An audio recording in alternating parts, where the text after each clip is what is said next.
po sa inyong lahat. Welcome na naman po kayo sa another episode ng ating vlog na kung saan may mga mapupulot po kayong mga dagdag kaalaman regarding sa paitloging manok.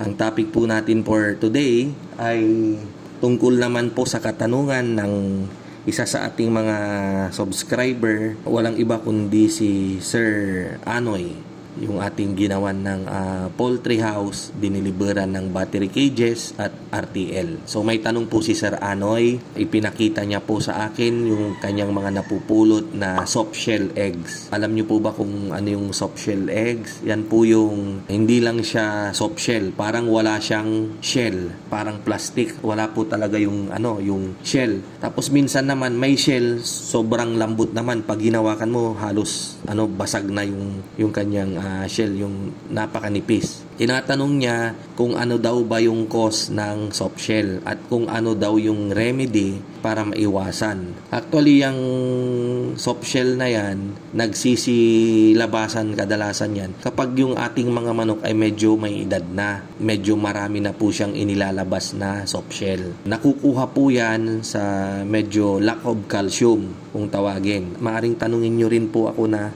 Mang Mags, meron naman kaming manok na bata pero nangingitlog nung ganun sa sinasabi mo na soft shell. So ano naman yung problema nun? Ano naman yung cause nun? Kasi sabi mo kapag matanda na yung manok, kadalasang nagkakaroon ng mga soft shell production. Bakit tong manok namin nag-uumpisa pa lang mangitlog pero meron naman siyang mga soft shell na gaya nung sinasabi mo? Kapag bata naman po yung manok, may mga paisa-isa naman po na talagang nagkakaroon ng yung soft shell. Ngayon, ang masasabi ko po dyan, kumbaga meron po silang abnormalities sa kanilang pagproduce ng kanilang itlog, yung dun sa shell. Bukod dun sa lack of calcium, meron din naman talagang manok na mangilan-ngilan na nagkakaroon ng abnormality sa kanilang egg production system. Hindi po niya na-reach yung dapat na oras kung kailan siya dapat mangitlog. Naitlog niya kaagad yun, kaya hindi pa po buo yung kanyang shell. Kaya po ganun na lumabas na malambot po siya.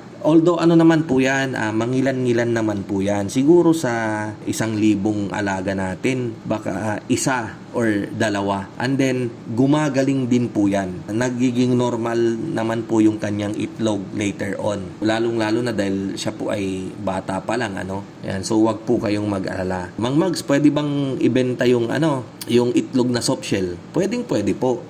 Dito po sa amin, binebenta po namin yan ng 3 piraso, 10 piso.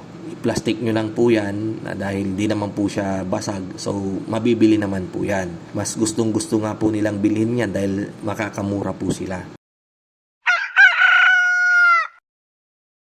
Dumako naman tayo kung ano yung mga possible na pwedeng gawin natin or ipainom sa mga manok natin na nagkakaroon ng soft shell. Dahil nga po sa ang sinabi ko ay lack of calcium, pwede pong painumin natin sila or actually budbudan natin yung kanilang feeds nung mga calcium powder. Isa po dyan sa mga calcium powder na kilala ko na nandyan sa market, mabibili ninyo sa mga poultry supply, ay yung tinatawag na sisical calcium powder. Nakakahon po yan ng maliit. Ibubudbud nyo po yung powder na yan doon sa kanilang feeds na inyong ipinapakain. Nang sa ganon, kumapal yung kanilang shell. Maging normal yung kanilang shell at maging matigas. Kapag naman po, masipag naman po kayo, tignan nyo lang po yung dosage niya kung ilan yung i-apply ninyo. Lagay nyo na lang po dun sa sako. Maglagay rin kayo ng feeds na naayon dun sa kanyang mixing. Halu-haluin nyo po para every time na magpapakain po kayo, hindi nyo na po ibubudbod. Didikit na po yan.